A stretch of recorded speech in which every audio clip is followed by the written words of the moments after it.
Dans cette vidéo, on va étudier l'intuition selon laquelle la dérivée est une analyse de sensibilité. Imaginez-vous aux commandes d'un méga vaisseau avec tout plein de boutons à tourner devant vous. Votre objectif est de maximiser la vitesse du vaisseau et pour cela, vous devez trouver la bonne configuration des boutons.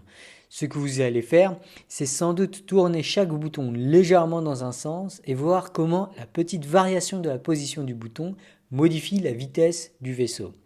Si ça fait accélérer le vaisseau, vous allez continuer à tourner le bouton.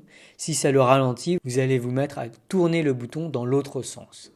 Et puis, vous allez continuer en testant d'autres boutons jusqu'à être dans une situation où aucun tournage de bouton ne semble accélérer le vaisseau. Ce que vous venez de faire là, c'est une analyse de sensibilité. Vous avez analysé la sensibilité de la vitesse du vaisseau à des petites variations des configurations du vaisseau. Eh bien, la sensibilité de la vitesse du vaisseau à chaque petit changement de configuration est ce que l'on appelle la dérivée de la vitesse du vaisseau par rapport au changement de configuration.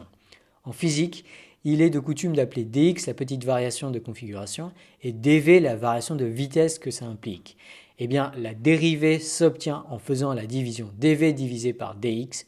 Elle calcule le rapport de l'effet par la cause.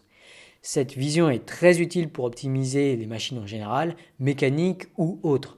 Par exemple, pour savoir comment optimiser les budgets alloués à différents départements, l'économiste va faire une analyse de sensibilité et étudier comment une petite augmentation ou diminution de budget pour un département donné va affecter sa productivité.